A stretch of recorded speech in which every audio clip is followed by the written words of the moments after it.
어려운 모임 시작하겠습니다.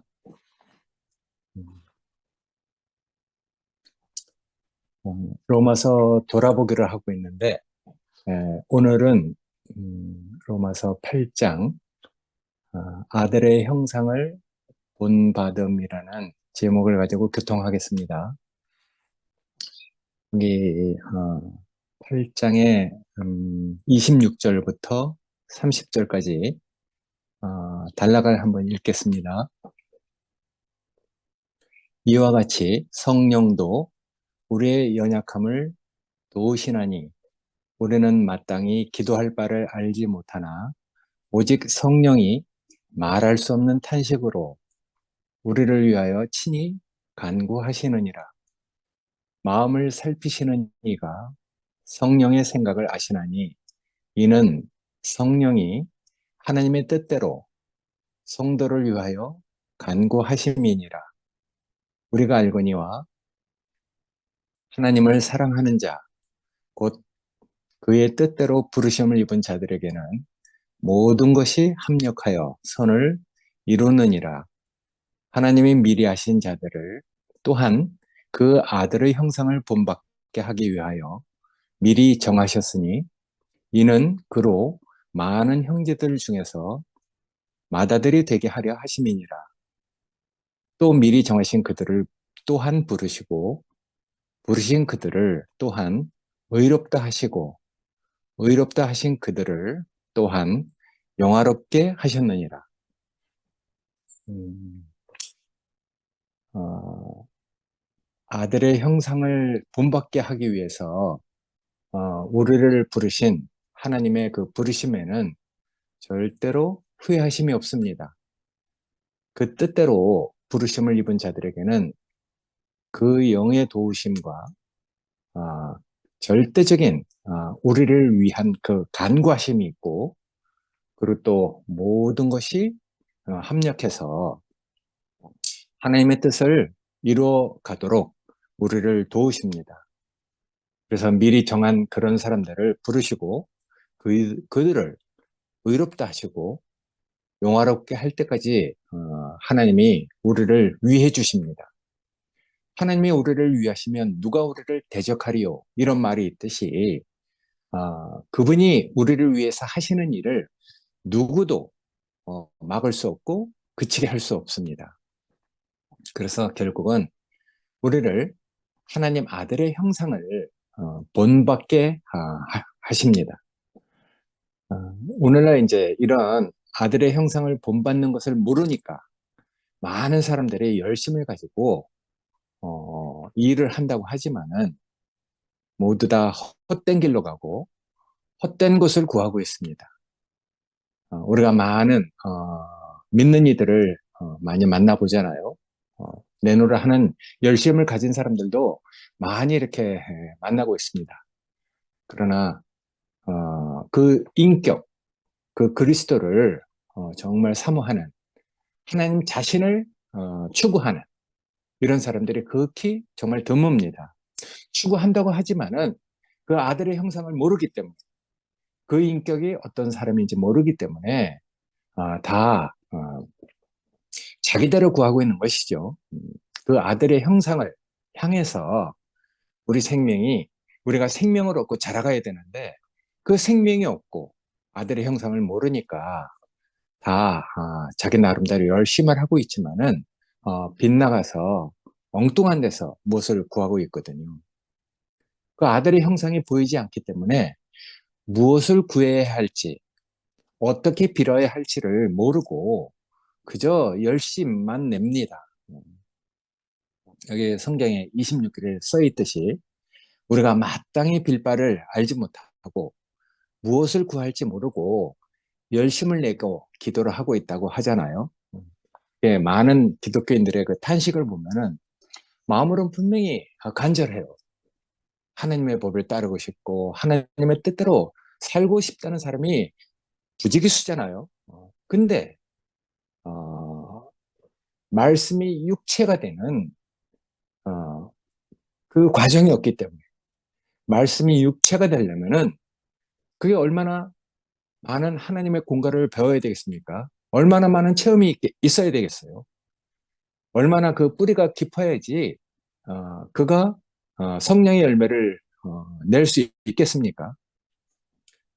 그런 체험이 없기 때문에 사실은 몸이 제대로 그 하나님의 뜻대로 살아내질 못하는 것이거든요. 마지막의 구원은 우리 육체의 구원입니다. 우리의 혼이 정상적인 혼이 되고 바른 사람이 되면은 그런 바른 혼의 그 영이 그리고 또 그 육체가 올바르게 구원을 얻는 것이거든요. 그래서 나중에는 이런 정상적인 혼이 온전한 그 영을 따르는 사람으로 우리를 이끌어 가거든요. 그럼 육체는 이제 그때 합당한 봉사를 하는 것이거든요. 육체는 아무런 문제가 없습니다. 결국 우리라는 혼, 우리라는 그 사람이 에, 바르게 살지 못하기 때문에 모든 것이 다 고생을 하고 있는 것이거든요.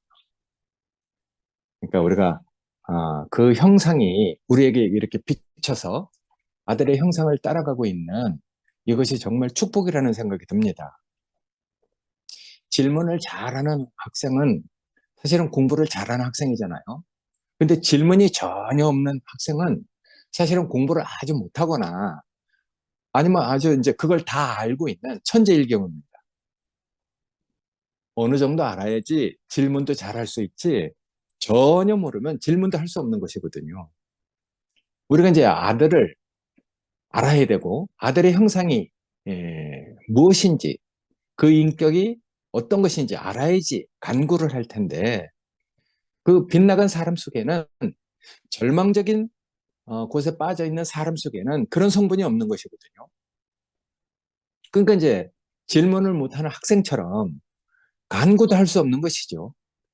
아들의 형상이 자기 속에 조금이라도 비춰져야지 그것을 갈망하고 그 복된 것을 쫓아가면서 무언가를 구할 텐데 아들의 형상이 전혀 보이지 않으니까 무엇을 구해야 할지 무엇을 위해서 빌어야 할지 모르고 열심만 내는 것이거든요. 새벽마다 뭐 기도하고 모인다고 하는데 무엇을 구해야 할지 모르니까 작정 기도를 한다고 많은 사람들이 모여서 기도를 하는 것이죠. 사업을 하는 사람은 사업 잘 되기를 기도하고 공부하는 사람은 시험에 합격되기를 바라고 뭐 사업 뭐 나라를 위한 구국 기도회 아니면 뭐 건강을 위한 이런 기도 이런 것을 위해서 작정하고 기도를 하는데 그 하나님의 기쁨이 될 수 없는 것이죠. 이런 식으로 뭐 사람들이 새벽마다 모여서 뭐 많은 기도를 하고 열심을 내고 하지만은 무엇을 구하는지 모르고 구하고 있는 것이거든요. 하나님은 우리를 불러서 그 아들의 형상을 본받게 하려고 우리를 부르십니다. 왜 아들의 형상을 본받게 하려고 하시는가? 우리가 하나님 아들의 형상을 본받아야지 우리에게 오신 독생자가 유일하신 그분이 우리의 맏아들이 될 수 있기 때문에 예, 우리를 아들들로 부르시는 것이거든요. 아들 하나만 낳으면 뭐 아들 하나만 낳고 끝내면 독생자로 되고 말죠. 독생자로 남고 맙니다. 그러나 하나님은 많은 형제들을 불러서 우리에게 오신 독생자를 맏아들이 되게 하시려고 우리를 미리 정하셔서 그 아들의 형상을 본받게 하시려고 하는 것이거든요. 그러니까 이제 부름받은 사람의 최종적인 소망은 아들의 형상을 본받는 것이죠. 하나님 아들이 되는 것이죠. 우리에게 오신 그 유일하신 독생자의 형상을 본받는 것이죠.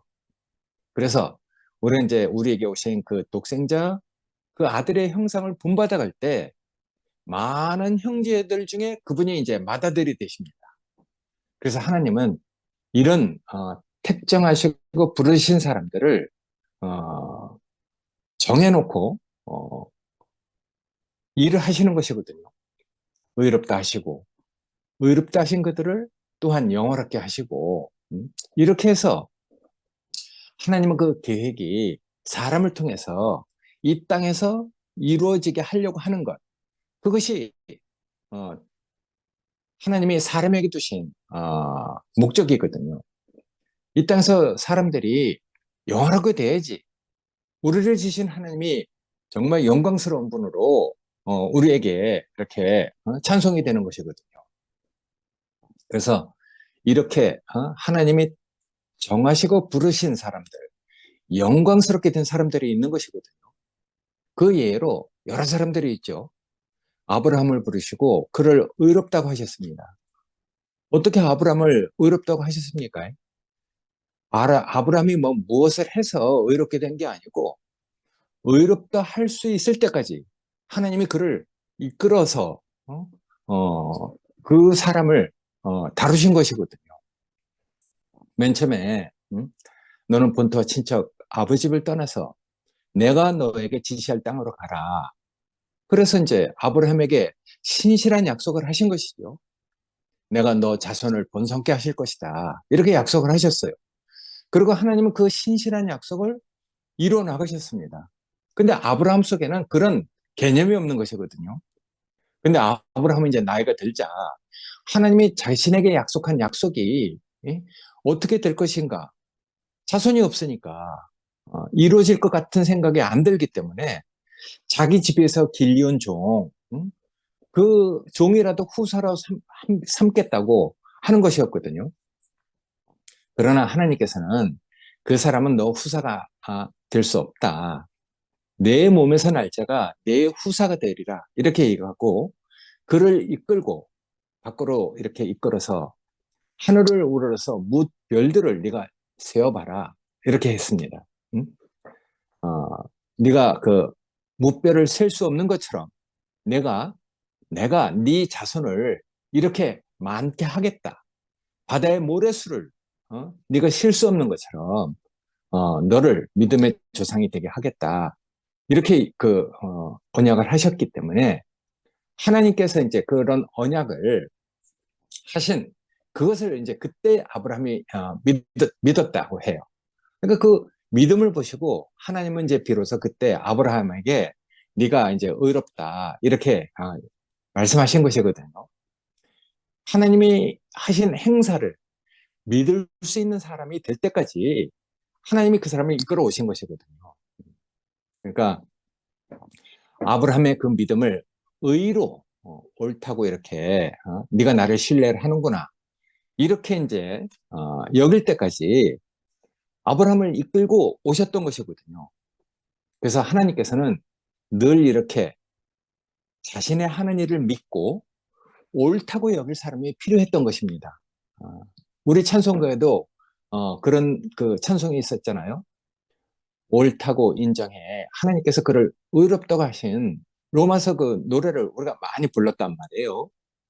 그러니까 하나님이 하시는 일이 우리에게 옳다고 여겨져야죠. 그래야지 하나님은 그런 사람을 의롭다고 할 수 있는 것이거든요. 하나님은 그래서 늘 자기의 의로움을 항상 우리에게 나타내고 보이십니다. 로마서 3장 26절에 거기 그렇게 써 있잖아요. 곧 이때 자기의 의로움을 나타내사 자기도 의로우시고 또한 예수 믿는 자를 의롭다 하려 하심이니라. 이렇게 써 있어요. 하나님 자신이 의로우신 분이니까. 그러나 이제 사람들이 그것을 잘 알지 못하니까, 그걸 믿지 못하니까, 그래서 사람들에게 자기 자신이 의로움을 나타내고, 그것을 믿을 때 하나님이 의로운 분으로 인정되는 분이잖아요. 그래서 자기 의로움을 계속해서 신실하게 나타내시고, 그 의로움을 믿고, 하나님이 의롭다고 해야 자기가 이제 의로운 분이 될 수 있는 것이거든요. 응? 스스로 아무리 의롭다고 해도 그게 어떻게 의로운지 믿어져야 말이죠. 그래서 하나님은 항상 자기 의로움을 나타내사 자기도 의로우시고 그걸 믿는 사람도 의롭다고 하는 것이거든요. 그래서 그 의로우심을 믿고 의롭다고 해야지 하나님이 의로우신 분이 될 수 있기 때문에 하나님께서는 누구를 의롭다고 하고 사람을 찾고 계시는 것이거든요. 아무나 그렇게 하나님을 의지하고 의롭다고 할 수 없어요. 세상의 네피림들, 자기 잘난 사람들은 자기 잘난 맛에 살지 하나님을 의롭다고 할 수 없는 것이거든요. 근데 이제 그렇게 의롭다고 하는 사람들이 늘 있는 것이죠. 목마르고 가난하고 정말 하나님의 은혜를 베풀지 않으면 안 되는 이런 사람들이 하나님을 그 의롭다고 하고 하나님을 찬송하지, 자기 그 잘난 맛에 사는 사람들은 절대로 하나님에게 영광을 돌리지 않거든요. 그래서 이제 우리가 성경에서 보듯이 노아를 당대의 의인이라고 했습니다. 노아가 뭐 다른 일을 해서 의인이 된 게 아니거든요. 바벨탑을 쌓고 자기 이름을 높이고 자기 이름을 하늘에 올리려고 하는 그런 네피림들 속에서는 살 수 없는 그런 사람이기 때문에 방주를 산 위에다 방주를 절하고 그렇게 지시를 한 것이거든요. 세상에서 이해가 안 되는 일이죠. 물이 있는 곳에 방주를 짓는데 왜 산에다가 방주를 짓게 하나? 근데 노아는 하나님을 믿고 따르고 자기는 잘 모르지만은 어쨌든 그렇게 방주를 짓고 엄모라는 홍수 속에서 살아남은, 이 부활하여 살아난 예표가 된 사람이잖아요. 노아의 하나님은 그런 하나님이죠. 내가 노아를 의롭다고 한다. 아, 그러니까 이제 우리가 이 노아를 알면은 우리가 이제 노아의 그 인생 안에 우리 인생도 같이 발견이 되는 것이거든요. 노아나 아브라함뿐만 아니라 이삭, 야곱, 다윗, 예수 그리스도, 그리고 또 예수 그리스도 안에 있는 사람들을 영화롭게 하셨습니다. 모두 다 정하여 부르시고 의롭다 하시고 영화롭게 된 사람들이거든요. 이렇게 영화롭게 된 사람들이 하나님을 찬송하고 영광스럽다고 해야지 하나님 하신 일이 옳다고 증거되기 때문에 하나님은 그런 사람들을 정하시고 신실한 은혜를 입히셔서 영화롭게 해가는 것이거든요. 그러니까 하나님이 영화롭게 된 그런 사람들은 어느 누구도 후회하는 사람이 없습니다. 그러니까 그것이 너무나 인생의 영광이기 때문에, 그래서 이분들은 다 부르심을 받고 그 생명을 얻고 당연하게 하나님을 영광스럽게 하는 그런 사람들로 이렇게 성경에 다 이렇게 있잖아요. 그러니까 우리가 결국 불려진 사람들은 이렇게 의롭다 하고 결국에는 아들의 형상을 본받는 영화로운 그 존재가 영광스러운 사람이 되는 것이거든요. 이렇게 하기 위해서 이제 하나님께서 미리 우리를 아시고 부르시는 것이죠. 아무나 부르신 게 아니라 정말 심령이 가난한 자는 복이 있다, 이렇게 말씀하신 것처럼 우리 인생이 하나님이 없으면 안 되는 그런 것을 하나님이 우리를 아시고 정하시고 부르시는 것이거든요. 그래서 이제 그걸 뭐 어떤 사람은 야, 모태에 있을 때부터 나를 아신 바 됐다. 이 구원은 예정되어 있는 것이다. 이렇게까지 그 고백하는 사람이 있었거든요. 그걸 알질 못하니까 뭐 예정론을 풀어서 이상하게 성경을 해석해 놓는데 막 그렇게 그런 예정론이 아니죠. 우리를 아시고 그 운명을 미리 정해 놓은 것이거든요.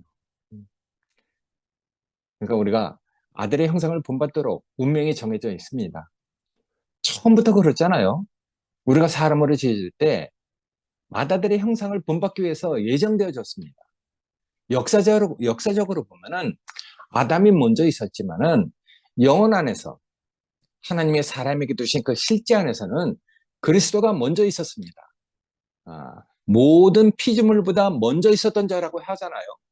그러니까 그리스도라는 하나님 속에 있는 이데아, 하나님 속에 있는 어떤 그런 것을 가지고 사람을 지으신 것이죠. 그러니까 아담이 먼저 있는 게 아니라 하나님 속에 있는 그리스도가 먼저 있었던 것이거든요.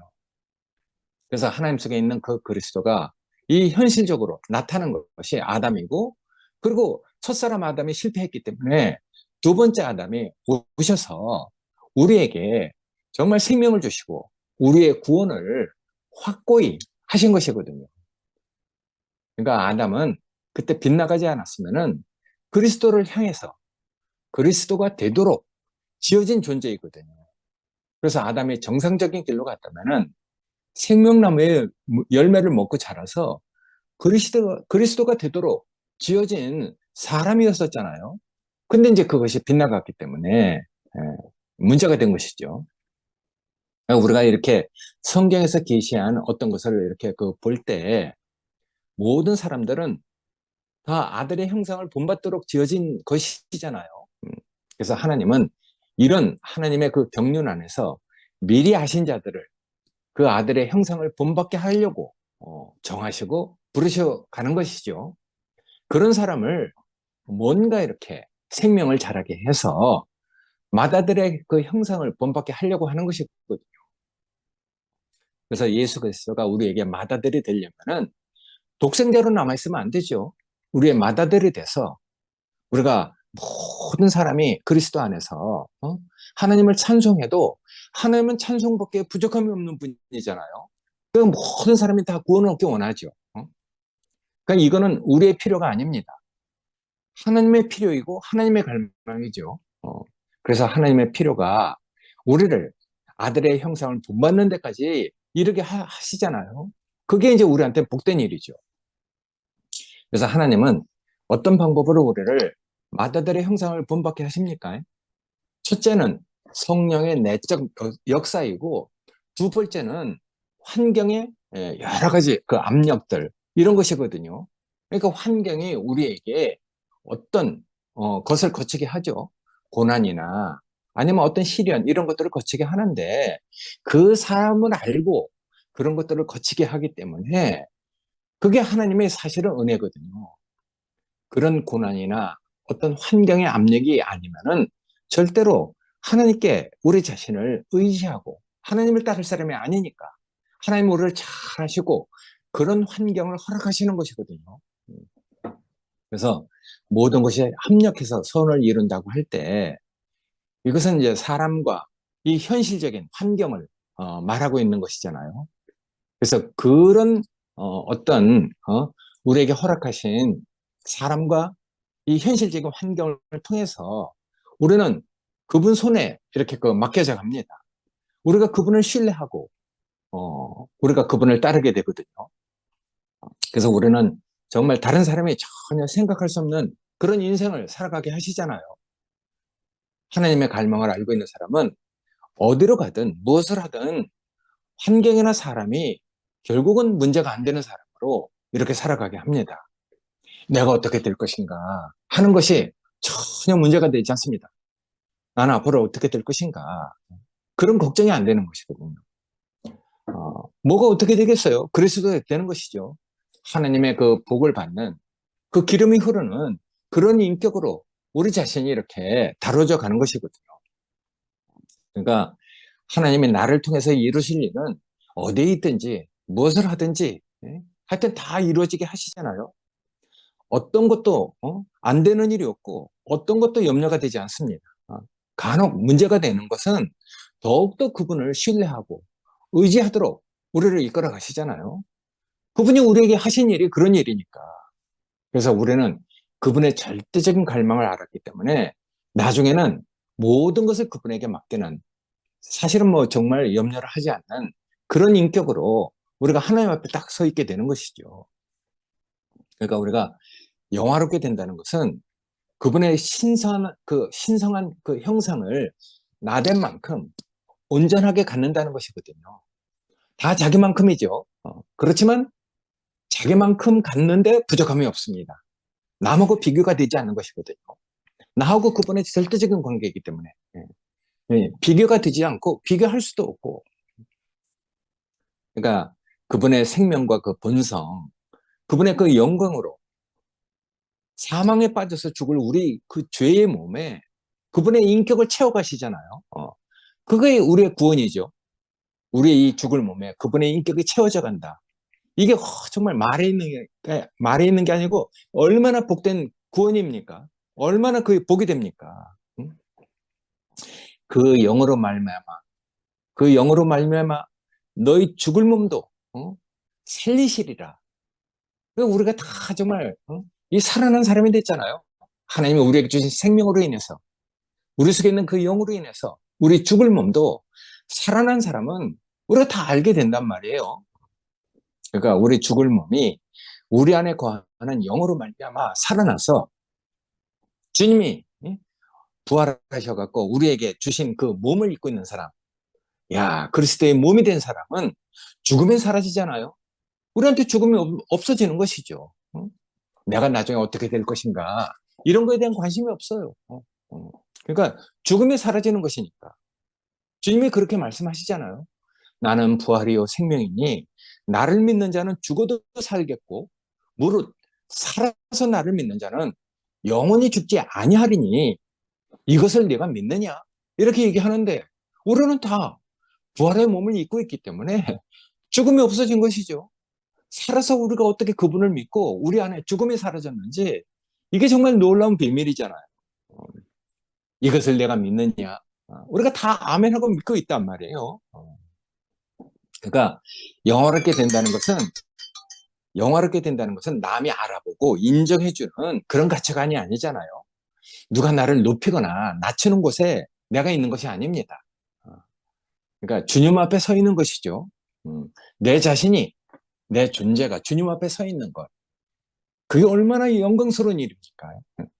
오히려 세상과 네피림은 이렇게 되려면 자기 죽음이 있어야 되니까 이것을 싫어하고 이걸 환영하지 않습니다.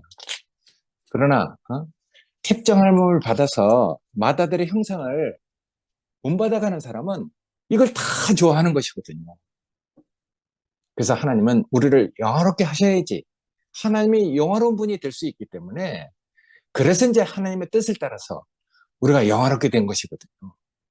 그러니까 인간의 그 절망적인 상태는 하나님을 영화롭게 해야 할 존재가 더러움과 부끄러운 욕심과 마음에 하나님 두기를 싫어하는 상태로 버려졌기 때문에 그게 하나님을 영화롭게 할 수 없는 그런 상태가 이제 절망적인 상태라는 것이거든요. 그런 상태에서 사람을 영화롭게 하려는 이유는 우리 필요 때문인 것이 아니고 하나님 필요 때문입니다.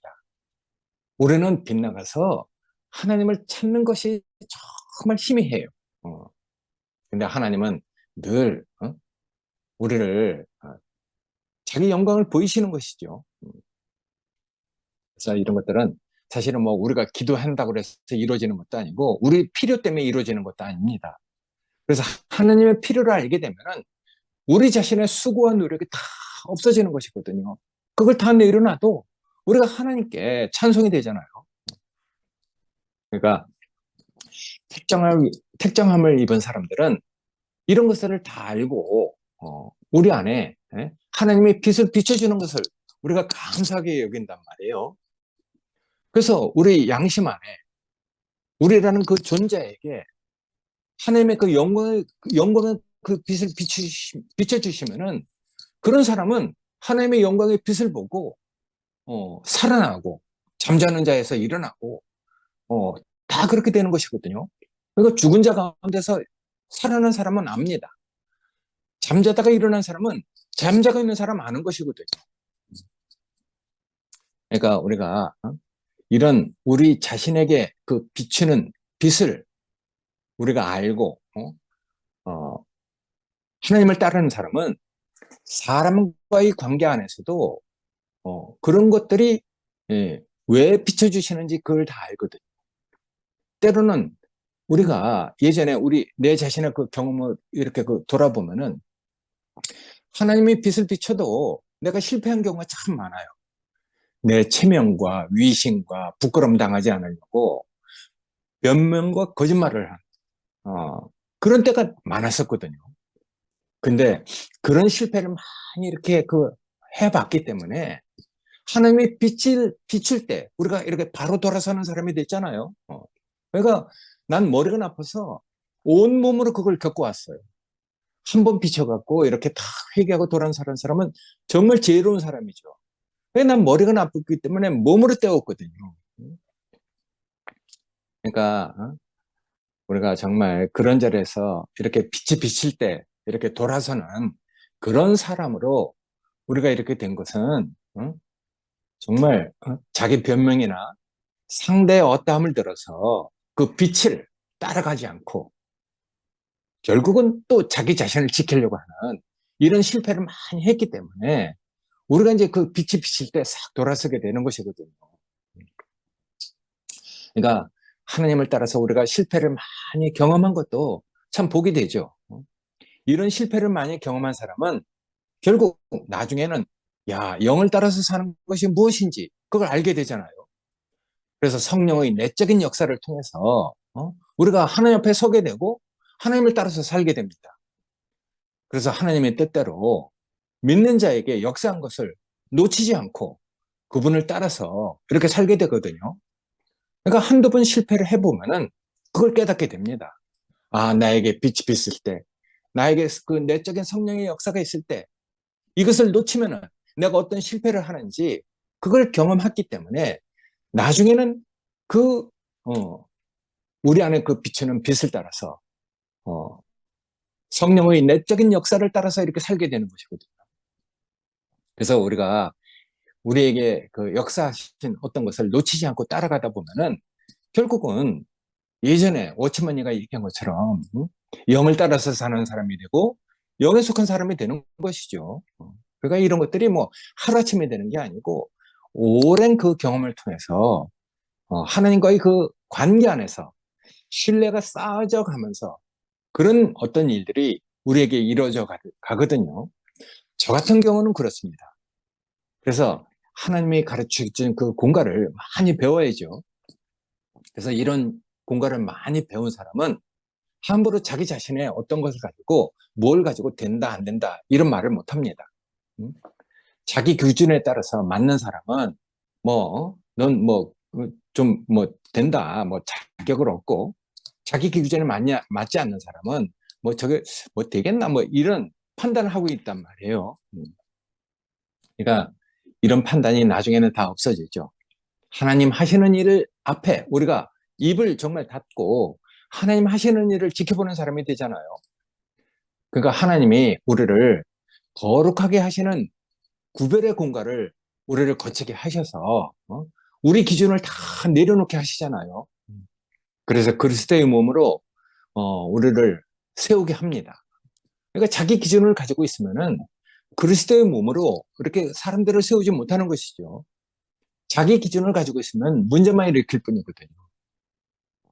근데 하나님의 공간은 다른 사람을 향해 하는 말씀이 아니구나. 나를 당신 앞에 세우기 위해서 이런 공가가 나에게는 필요했구나. 이것을 알게 되면은, 우리가 하나님 앞에 딱 서게 됩니다.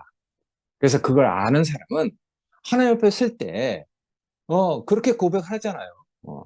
하나님의 그 빛이 우리에게 탁 비칠 때, 내 어떤 문제가 이렇게 탁 이렇게 비춰지면은, 예전에 우리가 고백하듯이, 주여, 나는 죄인으로서이다. 나를 떠나소서 하고, 우리가 우리 자신을 하나님 앞에 내놓고, 그의 처분을 기다리는 사람으로 우리가 이렇게 탁 서게 되잖아요. 주님 앞에 엎드리게 되는 것이죠. 이렇게 비어진 그 공간을 많이 배운 사람은 하나님이 그 사람을 통해서 일하시고 나타날 수 있는 사람으로 영화롭게 그렇게 지어져 가는 것이거든요. 그래서 그런 사람은 정말 분명하고도 확실하게 하나님의 계획을 향해서 딱 서 있는 사람이 됩니다. 이게 정말 복된 일이죠. 그래서 이렇게 그 복된 자리에 서 있고 하나님의 그 영원한 어떤 것이 우리에게 이루어지기 원하는 그런 소망을 가진 사람에게는 모든 은사를 우리에게 그 베풀어 주시잖아요. 그 아들과 함께 모든 것을 우리에게 은사로 주시기를 기뻐하십니다.